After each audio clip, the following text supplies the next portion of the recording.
See her? Here she Oh, is. she went back. Oh, there she goes. There she is. Yeah, yep. She can't make up her mind. She will in a minute.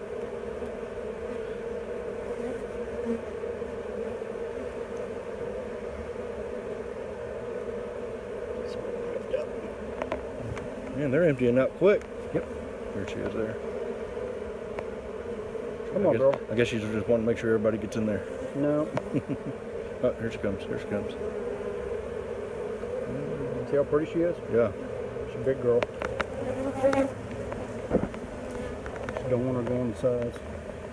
You get underneath there. I had one do that the other day, and we had to wait like 30 minutes. It was kind of not much fun, you know? Yeah.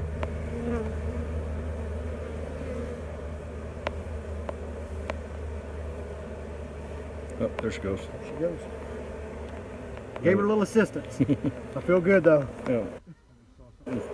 Weird crawling around. High beetle. Yeah, is that what There's that a is? high beetle. Key things, you're gonna have them. Yep.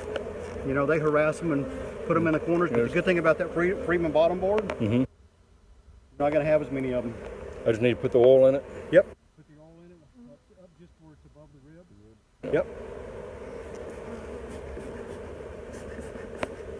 Very few left in here. The high beetles get squashed.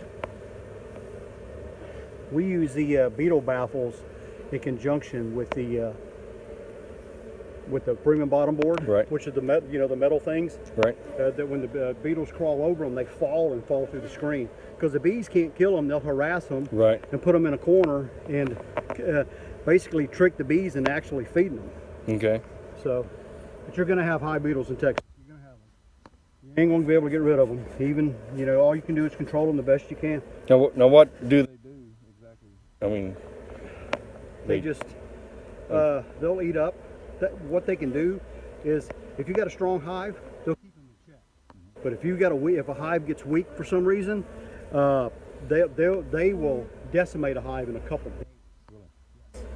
Yes. that's kind of the same thing with the mites too, right? Yeah, the mites, not as much. I don't think we've ever lost a hive to mites. We did a trap out a couple years ago. One of those hives over there.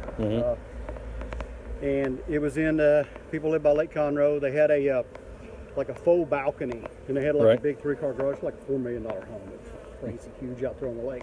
And they had these bees, and we saw them, it was a faux balcony, and there was kind of coming out of the column right there. Right. And so they had their maintenance guy come in the garage in the big closet and cut a hole. So we cut a big hole in there. So I saw, I'm like, I ain't. He said, we'll do it. So he did that, and I got up there on the ladder, and I looked, and there was this huge hive as far as you could reach. So I'm like, man.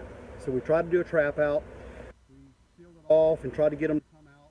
Couldn't get them to come out, through the garage. Right. So we put our comb on the support there where they had a hole coming out. We brought another box over there, took a frame of brood from one of our hives, put it over there, and they started coming, and they all were going to that hive. And it was in August, and I'm like, okay, probably need to go get them, but we had to do something that night, so we couldn't go get the bees that night. Okay.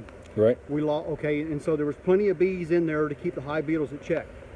That next day we got there, we pulled up, there was a ton of bees on the outside, honey pouring down on the ground, a big spot of honey, and it was like, oh my God. So the hive beetle. The hive beetles had got in there and slimed it and took over because the bees couldn't keep them in check. Right. All that comb fell down. It was a mess. I got up there with a garden, like a hoe and a trash can, and raked out, I don't know, 50, 60 pounds of comb and honey. Yep. It's wasted at that point. Right. Because and cleaned everything up. I mean, and we ended up getting go in there and shut the door if you want to. And so we got a good hive out of it, a good strong hive.